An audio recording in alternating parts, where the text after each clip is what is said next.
बता दें आपको, भारतीय सेना इन दिनों 7 समंदर पार अपने पराक्रम की मिसाल पेश कर रही है। गोरखा रेजिमेंट के जवान पिछले 10 दिनों से सेशल्स डिफेंस फोर्सेस के साथ युद्धाभ्यास में जुटे हुए हैं। सेशल्स में चल रहे लामिते ज्वाइंट एक्सरसाइज में सेमी अर्बन इलाकों में आने वाली चुनौतियों से निपटने का अभ्यास किया जाता है। इन अभ्यास में दोनों सेनाओं के 90 जवान शामिल हुए।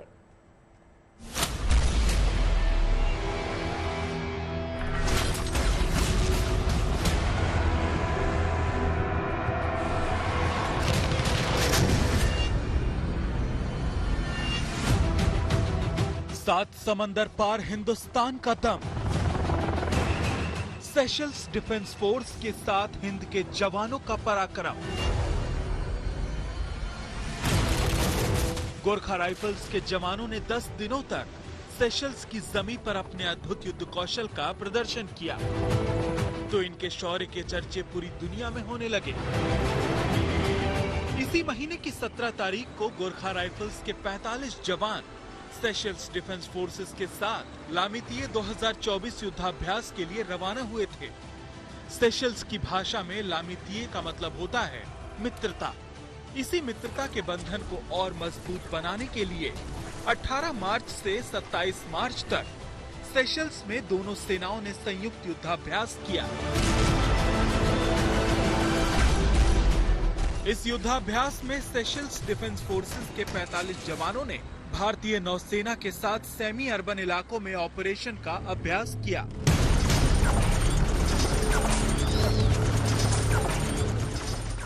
अगर दुश्मन ने किसी घर या गाड़ी में पनाह ले रखी है, तो इन जवानों को ऐसे हालात से निपटना बखूबी आता है।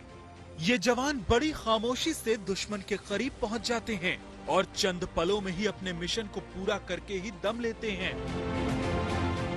सेशल्स डिफेंस फोर्सेस के साथ लामितीय युद्धाभ्यास साल 2001 से चल रहा है। हर 2 साल पर दोनों सेनाएं मिलकर इस अभ्यास के दौरान युद्ध के मैदान में अपनी काबिलियत को परखती हैं। इस युद्धाभ्यास का मकसद दोनों सेनाओं के बीच सहयोग और तालमेल को बढ़ावा देने का है। ऐसे युद्धाभ्यास से जवानों को अपने अनुभव और युद्ध कौशल को साझा करने का मौका मिलता है। वक्त के साथ युद्ध में इस्तेमाल होने वाली टेक्नोलॉजी और उपकरणों में भी बदलाव आया है। लामितीय युद्धाभ्यास के दौरान सेनाएं युद्ध और हथियारों से जुड़ी लेटेस्ट टेक्नोलॉजी का इस्तेमाल करके सेमी अर्बन इलाकों में आतंक से निपटने का अभ्यास करती हैं। ये युद्धाभ्यास सेना के उन प्रयासों की मिसाल है जिनके दम पर भारत के जाबाज भविष्य में आने वाली चुनौतियों के लिए खुद को हमेशा तैयार रखते हैं। Bureau report, good news today. और चलिए अब बात धरती की जन्नत कहे जाने वाले जम्मू कश्मीर से, जहां बदलाव की सुगबुगाहट एक बार फिर से सुनाई देने लगी है। सरकार armed forces special protection act हटाने पर विचार कर रही है। सेना की भी चरणों में वापसी होगी, इस बात का ऐलान गृह मंत्री अमित शाह ने किया है। शाह ने कहा कि जम्मू कश्मीर में विधानसभा चुनाव के बाद सरकार ने अतिरिक्त सैनिकों को बैरकों में वापस लाने का ब्लूप्रिंट भी तैयार कर लिया है। अनुच्छेद 370 हटाने के बाद कैसे जम्मू कश्मीर में बदलाव की बयार बह रही है, इस पर हमारी एक खास रिपोर्ट देखिए।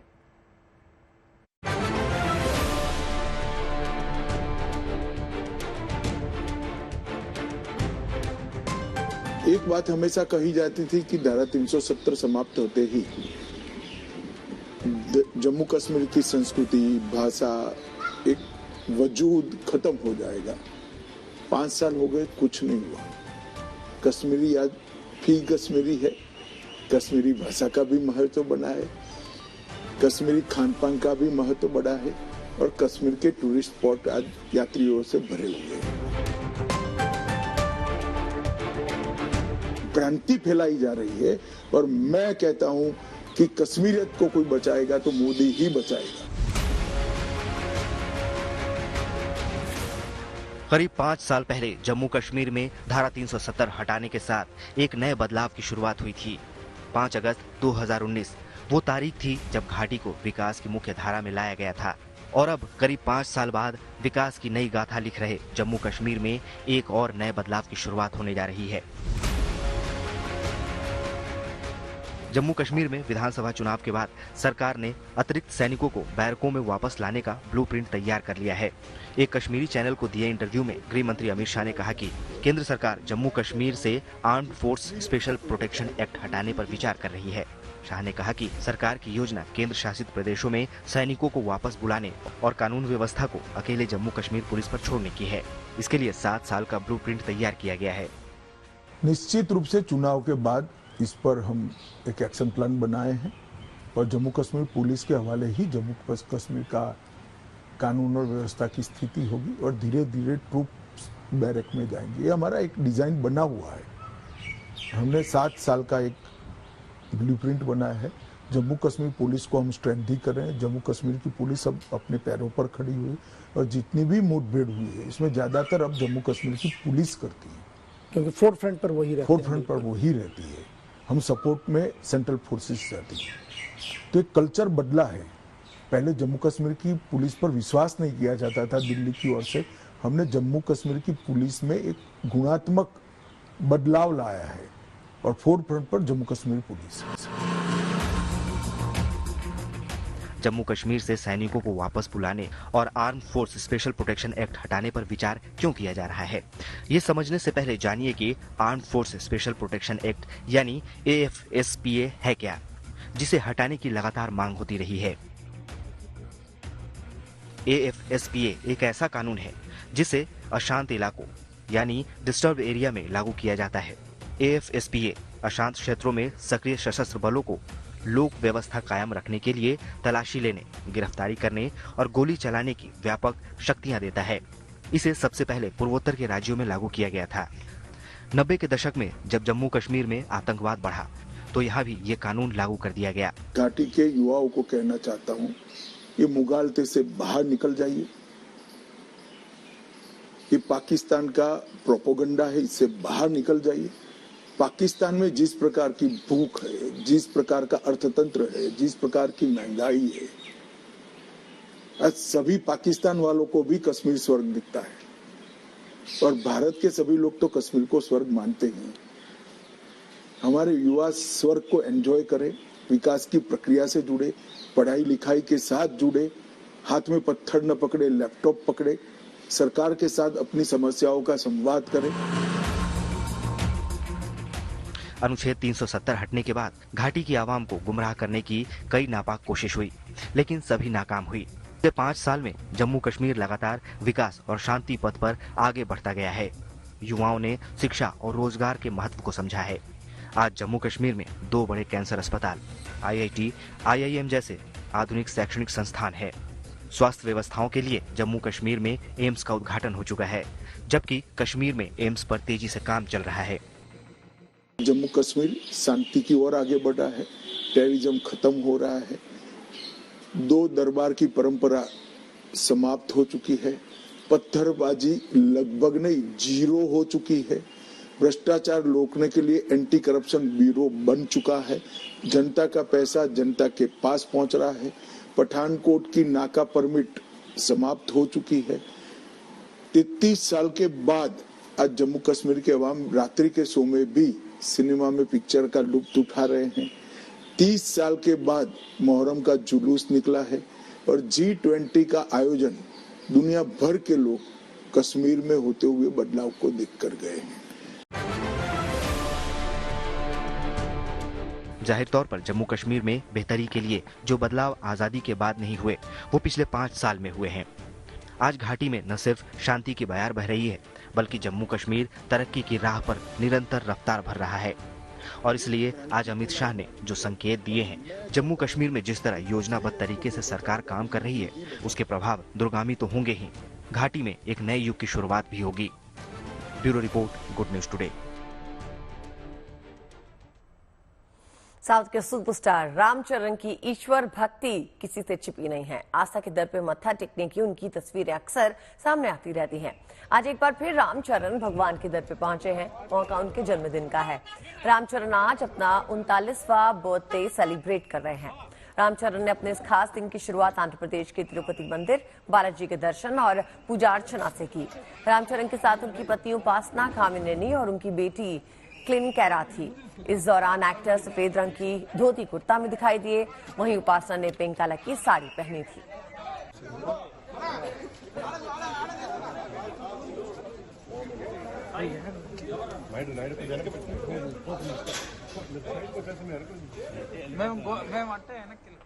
और चलिए अब खबर रामनगरी से, जहां रामनवमी की तैयारियां तेज हो गई हैं। नए मंदिर में रामलला का पहला जन्मोत्सव होगा। ऐसे में बड़ी संख्या में श्रद्धालुओं के राम जन्मोत्सव में पहुंचने की उम्मीद है। राम मंदिर ट्रस्ट के मुताबिक रामनवमी पर 25 से 30 लाख श्रद्धालु दर्शन के लिए पहुंच सकते हैं। ये सभी भक्त बालक राम के दर्शन की आस के लिए अयोध्या पहुंचेंगे। वहां श्रद्धालुओं के लिए खास इंतजाम भी किए जा रहे हैं। हालांकि मंदिर ट्रस्ट की तरफ से अपील भी की जा रही है कि लोग अपने अपने शहरों में राम जन्मोत्सव मनाएं और किसी अन्य मौके पर अयोध्या में रामलला के दर्शन के लिए आएं। इसके पीछे मकसद यही है कि रामनवमी पर जरूरत से ज्यादा भीड़ की वजह से कोई अव्यवस्था ना हो।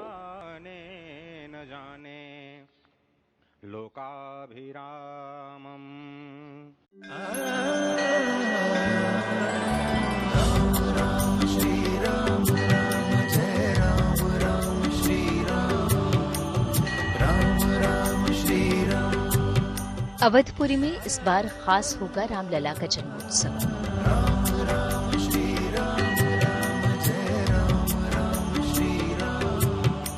रामनवमी पर अयोध्या के भव्य और दिव्य मंदिर में अनूठी होगी रौनक।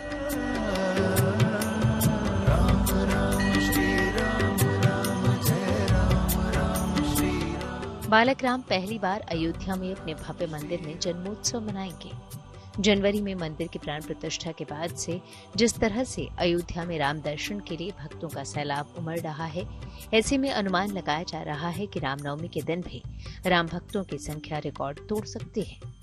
लिहाजा उनके भक्तों के लिए व्यवस्थाएं चाक चौबंद की जा रही हैं।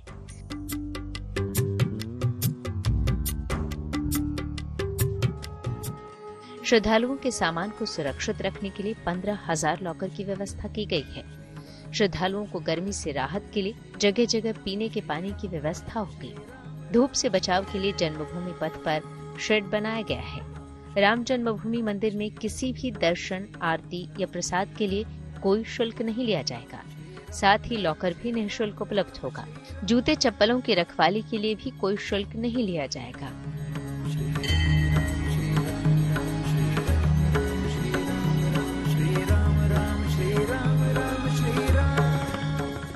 मंदिर प्रशासन का अनुमान है कि इस बार रामनवमी पर 25 से 30 लाख लोग रामलला के दर्शन के लिए अयोध्या आ सकते हैं। हालांकि उनके लिए मंदिर प्रशासन ने अपनी ओर से व्यवस्थाओं में कोई कमी नहीं रखी है। फिर भी श्रद्धालुओं से अपील यही कि वो बालक राम की अवस्था का भी ध्यान रखें। दरअसल बालक राम महज 5 साल के हैं। ऐसे में भक्तों के लिए उनका रात रात भर जागना उनके स्वास्थ्य के लिए ठीक नहीं होगा। 25 से 30 लाख तक लोग आ सकते हैं।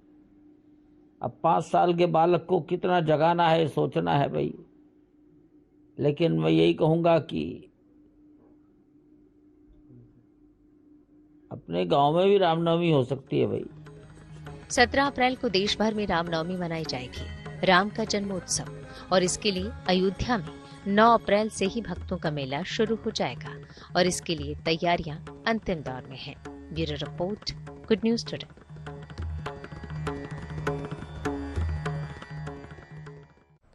कश्मीर घाटी इन दिनों बर्फ से गुलजार है। भारतीय स्कीइंग और पर्वतारोहण संस्थान यानी IISM गुलमर्ग के विश्व प्रसिद्ध स्की रिसोर्ट में एक विशेष प्रशिक्षण शिविर का आयोजन करती नजर आए। इस शिविर में बड़ी संख्या में युवा ट्रेनिंग लेने पहुंचे थे और स्कीइंग की बारीकियां सीखते नजर आए।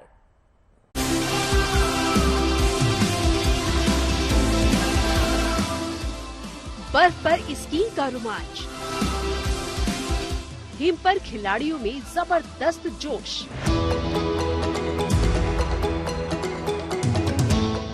गुलमर्ग के विश्व प्रसिद्ध स्की रिसोर्ट में विशेष प्रशिक्षण शिविर का आयोजन किया गया, जिसमें बड़ी संख्या में युवा हिस्सा लेने के लिए पहुंचे। बर्फ के बीच युवाओं को नए स्किल और नए हुनर को सीखने का मौका मिला। युवाओं ने पूरे जोश के साथ स्कीइंग की नई तकनीक भी सीखी। काफ़ी अच्छा मेरा पहला एक्सपीरियंस है। मैं बेसिक कोर्स में हूँ IISM में, और मुझे बहुत ज़्यादा अच्छा लग रहा है। ये मेरी बकेट लिस्ट में था कि मैं स्कीइंग कभी करूँ। कश्मीर में रह के मेरे को ये अपॉर्चुनिटी मिली ही नहीं।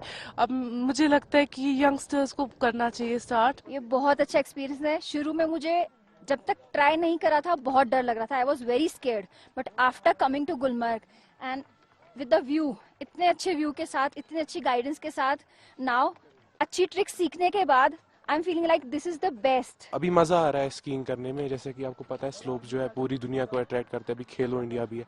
बहुत ही मतलब अच्छा एक्सपीरियंस है यहाँ पे आना। इस स्कीइंग ट्रेनिंग कैंप का आयोजन भारतीय स्कीइंग और पर्वतारोहण संस्थान यानी IISM ने किया है, जिसमें बड़ी संख्या में युवा ट्रेनिंग लेने पहुंचे और स्कीइंग की बारीकियां सीखते नजर आए। IISM दिसंबर से मार्च महीने के दौरान 6 कोर्स कराता है। हर एक कोर्स 14 दिन का होता है और 3 श्रेणियों में ट्रेनिंग दी जाती है। हमारे 6 कोर्सेज सीजन में चलते हैं दिसंबर से लेकर मार्च तक, और इसमें 3 कैटेगरीज इंटरमीडिएट, एडवांस और बेसिक कोर्स को ट्रेनिंग दी जाती है, जिसमें 90 स्टूडेंट कम से कम इंटरमीडिएट एडवांस में हिस्सा लेते हैं। और ये कोर्स 14 दिन का होता है, जिसमें हम इनको 5 से 6 technique, snow plough turns, slide slip, uphill swing, basic swing सिखाते हैं। ऐसे प्रशिक्षण शिविर से न सिर्फ सैलानी घाटी की ओर आकर्षित होते हैं, बल्कि प्रदेश के पर्यटन को भी इससे बढ़ावा मिलता है। खासकर बच्चे इस खेल को ज्यादा पसंद करते हैं और उन्हें इसके प्रति जागरूक करना भी जरूरी है।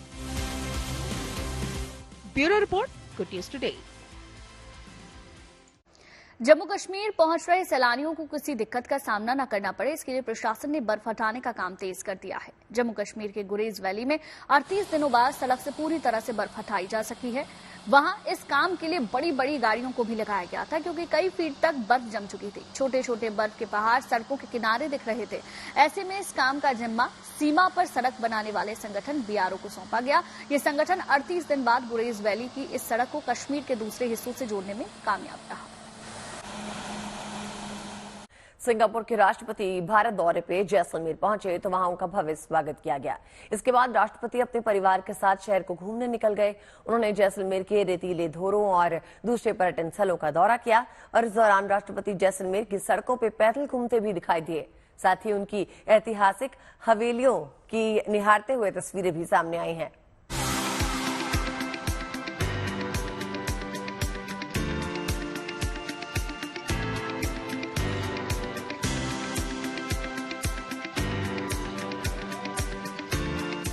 जैसलमेर की सड़कों पर घूमते ये विदेशी सैलानी, दुकानों पर हस्तकला को निहारते और खरीदारी करते ये विदेशी मेहमान, राजे रजवाड़ों की हवेली को निहारते ये पर्यटक। ये कोई आम टूरिस्ट नहीं, बल्कि सिंगापुर के राष्ट्रपति थरमन षणमुगरत्नम हैं, जो अपने पूरे परिवार के साथ जैसलमेर की 4 दिन की यात्रा पर आए हैं। इस दौरान वो जैसलमेर की ऐतिहासिक हवेलियों की शानो शौकत निहारते हुए पुराने बाजारों में खरीदारी करते नजर आए। राष्ट्रपति थरमन षणमुगरत्नम ने जैसलमेर की मशहूर पटवा हवेली का दौरा किया। सिंगापुर के राष्ट्रपति ने करीब 1 घंटा सोने के रंग वाली पटवा हवेली की अद्भुत नक्काशी और वास्तुकला का आनंद लिया। ये जैसलमेर में बनी सबसे पहली हवेली है। ये एक हवेली नहीं, बल्कि 5 छोटी छोटी हवेलियों का समूह है।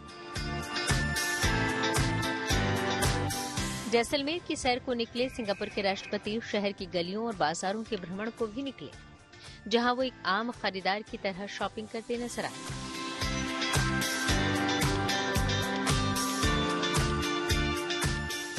जैसलमेर की गलियों में पत्नी के साथ राष्ट्रपति षणमुगरत्नम एक आम सैलानी की तरह टहलते नजर आए।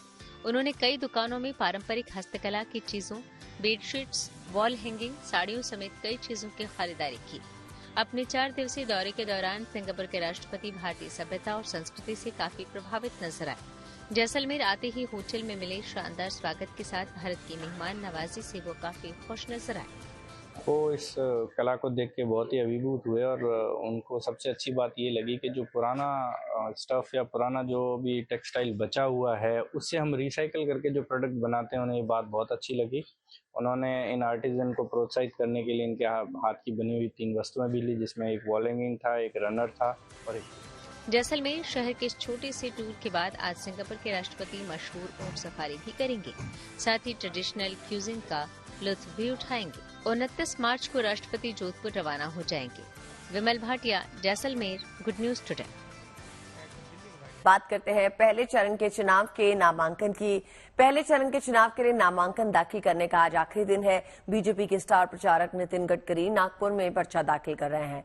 नामांकन भरने से पहले गडकरी ने अपने घर पे पूजा पाठ की, घर वालों ने उनका तिलक किया और फिर वो नामांकन दाखिल करने निकल पड़े। इसके बाद नागपुर में उनका जबरदस्त रोड शो हुआ। वो रोड शो के दौरान नामांकन दाखिल करेंगे।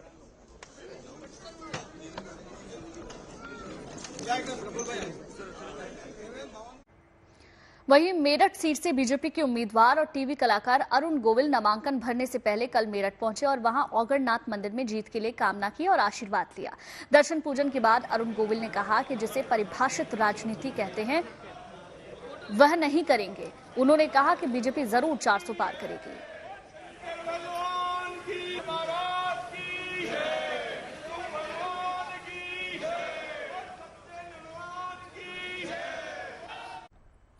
आजादी के बाद 1951 में देश में पहला आम चुनाव हुआ था, लेकिन तब से लेकर अब तक वक्त काफी आगे बढ़ चुका है। लिहाजा चुनाव के पैटर्न में बदलाव आया है। सीटों से लेकर मतदाताओं की संख्या और खर्च तक में बड़ा बदलाव देखा गया है। आप भी देखिए उसी से जुड़ी ये दिलचस्प रिपोर्ट।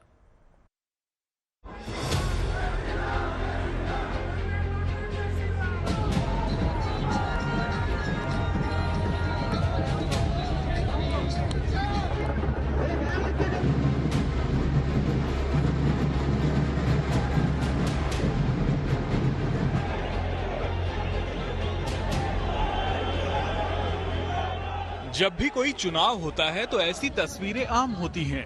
उम्मीदवार के समर्थन में नारेबाजी, पोस्टर, बैनर, जनसंपर्क।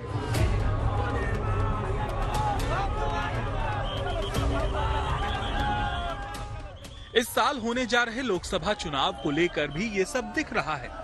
उम्मीदवार पर्चा भरने जा रहे हैं तो उनके साथ पूरा लाभ लश्कर दिखता है। खासकर बड़ी पार्टियों के प्रत्याशियों के नामांकन से लेकर चुनाव प्रचार तक में गाड़ियों के काफिले, समर्थकों का हुजूम सब देखने को मिलता है। चुनाव पहले भी होते रहे हैं।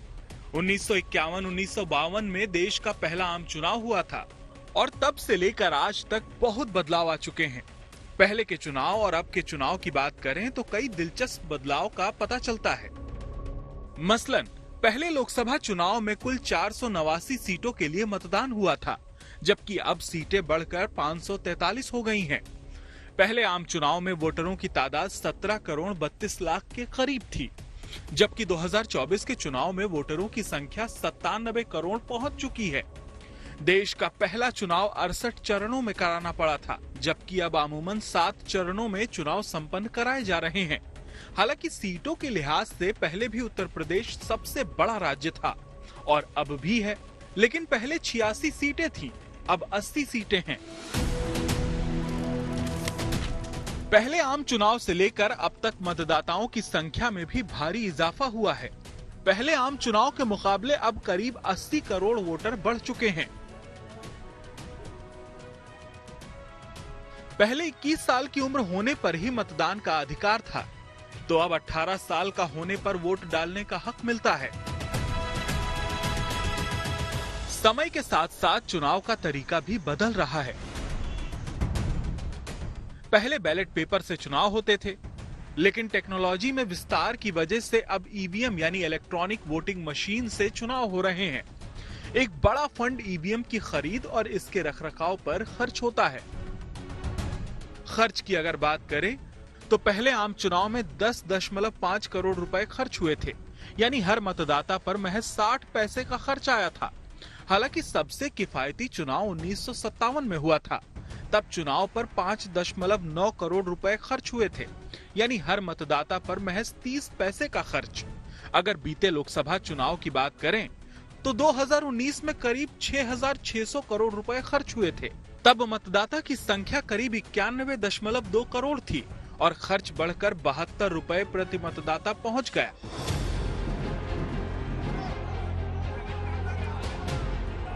राजनीतिक दलों की ओर से बीते कुछ साल में चुनाव के दौरान धन बल का ज्यादा इस्तेमाल किया जा रहा है। हालांकि उस पर भी चुनाव आयोग की नकेल कसी है। ईवीएम और वीवीपैट के जरिए मतदान से चुनाव में पारदर्शिता आई है। चुनाव आयोग ये तय करता है कि एक उम्मीदवार की खर्च की सीमा कितनी होगी। पहले आम चुनाव में एक उम्मीदवार की अधिकतम खर्च सीमा 25,000 रुपए थी, जो चुनाव दर चुनाव बढ़ते बढ़ते 2024 में 95 लाख रुपए तय की गई है। यानी एक उम्मीदवार अगर 95 लाख रुपए से ज्यादा खर्च करता है तो उसके लिए आगे मुश्किल हो सकती है, क्योंकि उम्मीदवारों को एक एक खर्च का हिसाब देना पड़ता है। चुनाव आयोग की तय की गई खर्च की अधिकतम सीमा में हर तरह के खर्च की रकम होती है।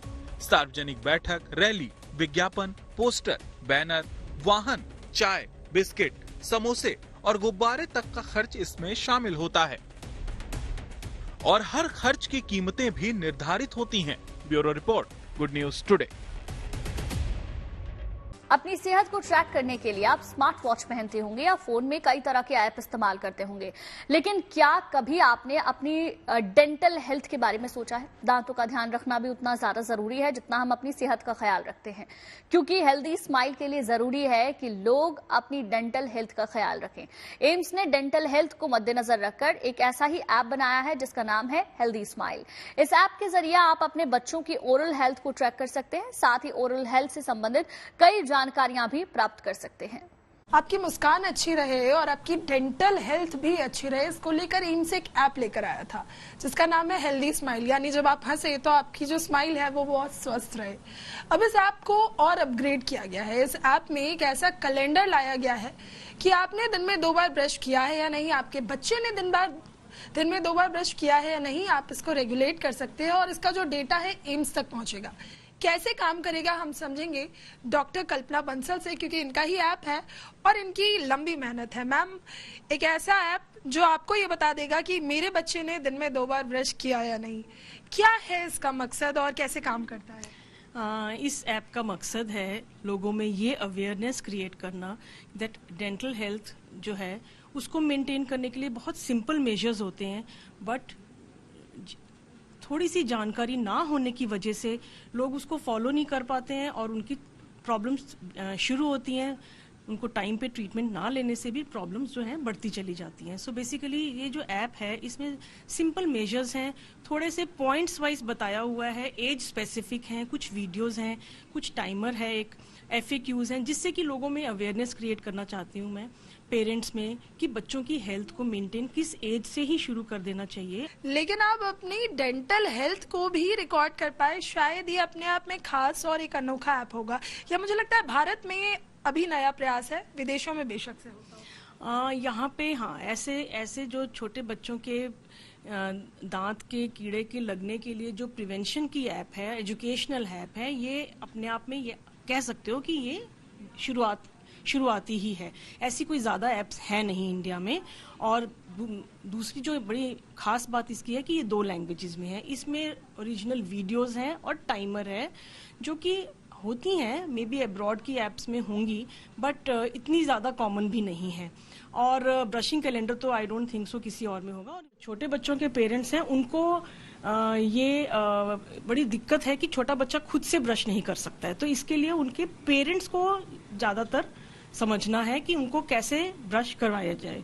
तो मैंने अब 3 साल से कम का सेलेक्ट किया है और ब्रश करने की बातें हैं तो सारी डिटेल्स में लिखा हुआ है कि कैसे उनके 3 साल से छोटे बच्चे को कि जिनके टीथ भी नहीं निकले होते कैसे साफ करना है। पिक्टोरियल साथ में पिक्टोरियल प्रेजेंटेशन भी है और टेक्स्ट लिखा हुआ है। ये मैंने हिंदी वर्जन खोला हुआ है।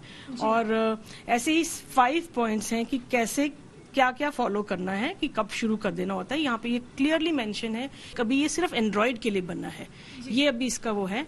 और उसके अलावा इसमें अक्सर पूछे जाने वाले प्रश्न भी हैं FAQs हैं जिसे हम कहते हैं इंग्लिश में, कि कैविटीज होती क्या हैं, हो कैसे जाती हैं, बच्चों में क्यों ज्यादा होती हैं, और परमानेंट टीथ जो कि पक्के टीथ जिनको कहते हैं वो कब निकलते हैं, बच्चों में कैविटीज शुरुआत में कैसे दिखती हैं, बढ़ने पे कैसे दिखती हैं, ऐसे कितनी बार ब्रश करना चाहिए, ये FAQs में भी दिया हुआ है। दांतों को हमारी पर्सनालिटी का एक अहम हिस्सा कहा जाता है। अब चाहे उम्र कोई भी हो, दांत अगर हैं आपके साथ तो आपकी स्माइल तो खूबसूरत रहती है, साथ ही आप अच्छे भी दिखते हैं, आप कॉन्फिडेंट भी होते हैं और आपकी पर्सनालिटी ज्यादा निखर के आती है। वीडियो जर्नलिस्ट कुंज बिहारी के साथ नीतू झा।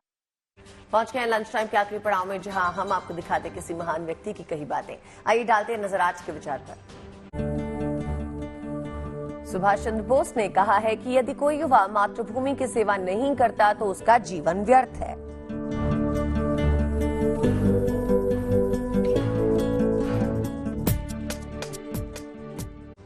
उम्मीद करते हैं खबरों के इस लंच टाइम में आपको पेट भर जानकारियां जरूर मिली होंगी। जय, कल आपसे फिर से लंच टाइम में करेंगे मुलाकात है सारी और अच्छी खबरों के साथ। तब तक देखते रहिए GMT यानी गुड न्यूज टुडे।